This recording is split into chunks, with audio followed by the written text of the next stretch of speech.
Pero itong ginagawa nila, Tambi, ito ay pag-iwas doon sa mastermind. Nililigaw nila itong problema sa corruption, nagkakaroon sila ng dinadivert lang. Ito po, isa sa diversion nila, ipapakita ko po sa inyo. Ito, si Cheese, naalala ninyo, di ba?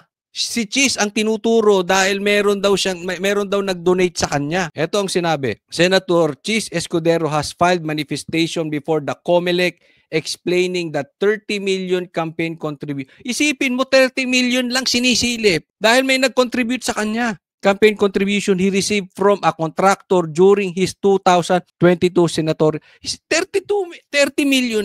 Oh, I know malaki yan para sa akin. Para sa ating mga ordinaryong Pilipino, malaki yan. Pero 30 million lang, contribution. Ilan ba? Magkano ba ang nawala sa Ghost Project? Payong lang ni Diskaya yung 30 million. Magkano ang nakuha? Magkano ang chopper ni Saldico? Huwag mong sabihin, mas mahirap pa si Tambi kay Saldico. May private jet, may chopper. Si Saldico, ano pa si Tambi? Alam nyo ba kung magkano isang bahay dyan sa McKinley Hills? Alam nyo ba kung magkano ang bahay dyan sa Forbes? 10 bahay daw meron siya sa Forbes. Tingnan nyo kung paano sila mag-divert ng issue. Ginamit pa si Cheese Escudero. Alam nyo kung bakit? Kasi si Cheese Escudero nanindigan. Mali ang ginawang impeachment ng Kamara kay BP Sara. Pangalawa, nilagay niya si Marcoleta na tama ang pag-iimbestiga. Napalakad niya sa maganda ang Senate. Look at this. I-compare mo si Cheese Escudero kay Tito Soto. It's just like night and day. Abogado, noontime show. Tingnan nyo anong nangyari sa Senado. Nawala lang si Cheese. Anong nangyari? Nilagay si Ping Lacson, naging circus. Ang ayos ng pamamalakad ni Cheese. Nakita nyo kung paano nila pinag-explain sa taong bayan na mali ang impeachment. Hindi lang yun, hindi po dahil tayo DDS. Pero kasi alam nila it's unconstitutional. Yan nga rin ang sabi ng Supreme Court di ba? O, isipin mo kung sinimulan nila impeachment, tapos sasabihin ng Supreme Court, magkakalabo-labo. Alam niyo ni Cheese, abogado. Ito si Tito, pambihira naman kayo. Papalitan nyo ng isang komedyante yung abogado. Kaya dinadivert. Alam natin His camp insists that the donation was legal. Legal po yung donasyon. Fully declared. Alam. Hindi lang legal, alam ng gobyerno ni Marcos, ng gobyerno, and in accordance with the long-standing practice. Sistema na, tradition na. Ibig sabihin, ino-observe. Ibig sabihin, lahat po, halos ng mga politiko, yung ginawa ni Cheese ay ginagawa din ng ibang politiko. Kaya nag-file sila sa COMELEC.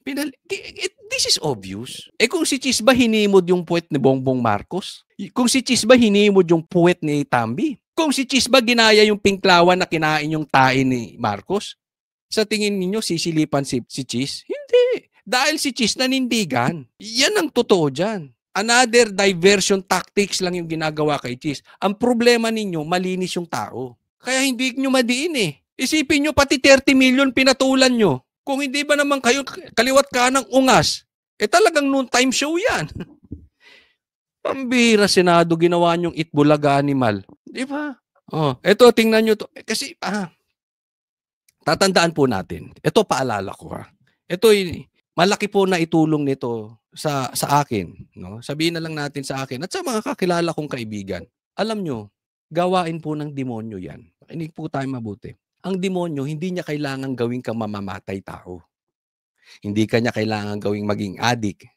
Hindi kanya kailangan gawing magnanakaw. Ano lang ang kailangan ng demonyo? I-divert yung attention mo away from God.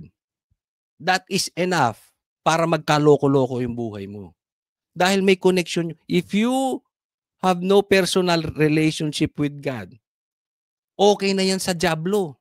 Okay na yan sa demonyo. Magkakaloko-loko na buhay mo. Susunod niyan, nambababae ka na. Susunod niyan, lasenggo ka na. Susunod niyan, magnanakaw ka na. Susunod niyan, adik ka na. Same thing dito. Gawain ng demonyo. Hindi nila kailangan gawin kang masama lang. Ang importante, ma-divert. Alam naman nila hindi tatayo sa husgado at sa taong bayan. Yang cheap shot na ginawa nila kay Cheese. Yang 30 million na yan ay a cheap shot. Alam nilang walang maniniwala dyan. Kaya lang nila yung ginawa para may divert yung atensyon. Mapunta ang problema sa Senado, maalis sa Congress, sa Kamara. A devil's tactic. Maalis lang sa mastermind. Kaya tayo mga banateros, mga banateras, focus po tayo dun sa mastermind. Wag tayong papalig sa distraction nila. Ha? Wag tayong papanig sa distraction ng dilim. Mag-iingat po tayo. Next po, tingnan natin ito. Ito po yung isang ebidensya na gusto kong ipakita po sa inyo na dito, talagang makikita natin ang sabwatan ni Tamby at ni Bongbong Marcos. Kaya nga, ito yung sinasabi ko kay Cheese, dinivert lang yung problema kay Cheese para matanggal si Cheese as Senate President at mapaupo niya yung dalawang komedyante dyan, si Tito Soto at saka si Lacson. 'Di ba? Kasi papunta na ron, papunta na kay Bongbong Marcos ang investigasyon. Ito, tingnan po ninyo, magkasabot yung magpinsan. Ito po yung ebidensya. This is public records, ha? Oh. Tingnan ninyo, yung budget of House of Representatives. Oh, sa Kamara po ito at saka sa Senado na rin. Noong 2011, ang budget ay 4.6. Ang napagkasunduan ng House Chamber at yung Senate Chamber version. Pero pagdating sa GAA, yung final budget signed by the President, o yung pinirmahan ng Presidente, 5.2. So tumaas ng 13%. Hindi po si ano po ang nakaupo dyan? Si Gloria ba? O 2013 si Pinoy, 5.86, naging 6.36. 8.5%. O, Pinoy na. Ito panahon ni PRRD. Ha? 9.6 ang napag-usapan. Magkano ang pinirmahan ng presidente? 9.6. Magkano nadagdag? 0. Makikita nyo. Magkano ang insertion nung 2011? 610 million. Nung 2013, 500 million. Nung 2017, nung nakaupo si PRRD, 0 million ang naidagdag na insertion. Nung 2019, ang napagkasunduan, 12.74. Ano pinirmahan? 12.75. Ilan lang ang tinaas? 0.08, niwala pang 1%. Magkano lang ang insertion? 10 million. Noong 2022, 25.5 million. Ang pinirmahan ng presidente, 25.5 billion. Ilan ang tinaas? 0%. Ilan ang insertion? 0%. Punta tayo nung panahon ni Bongbong Marcos sa pangunguna ni Martin Romualdez. 2023, ang napagkasunduan, 21.5 billion. Ay, hindi ito. Si ano pa to? 22. Si ano pa yan? Si PRRD. Punta tayo sa 2023, 15.97 billion. Oh, sa Senate Chamber, 16.1 billion. Magkano final budget na naaproban? Pinirmahan ng presidente, 28 billion. Konti na lang, doble na. Magkano ang tinaas na pinirmahan mo, Bongbong Marcos? 75%.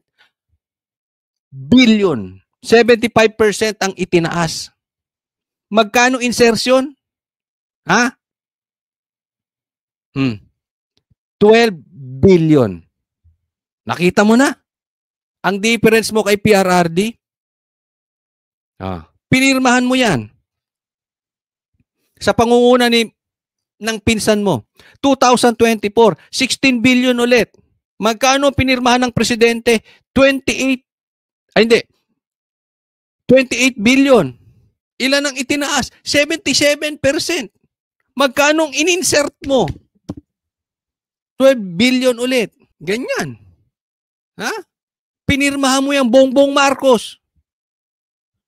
2025, 16 billion ang dito sa House Chamber tsaka sa Senate. Magkano pinirmahan mo, Bongbong Marcos? 33 million. Hak ng teteng. Lokohan to. Mas malaki pa yung pinirmahan mo dun sa Senate Chamber version. Magkano lang? 33. Ay, 16. Pinirmahan mo 33. 105% ang itinaas ng insertion. Magkano in-insert mo, Bongbong Marcos? Na pinirmahan? 17 billion. Tingnan mo. Diyan pa lang malinaw eh. Tapos sisilipan nyo si Cheese. 30 million. Billion to, insert nyo. Tapos sisilipan ninyo si BP Sara. 150 million confidential funds. Oh. Hindi ko po gawa-gawa yan ha. Inilabas po yan. Nilabas po yan ni Sas. Kaya nga, nung nakita ko to, sabi ko, dito pa lang eh. Kung mag-iimbestiga talaga yung ICI, tutumbok to kay Tambi tsaka kay Bongbong eh. Kung mag-iimbestiga ng maayos yung ombudsman, tutumbok to dito. Hindi mo na kailangan maging abogado eh. Huwag ka lang maging bias. Mauunawaan mo to.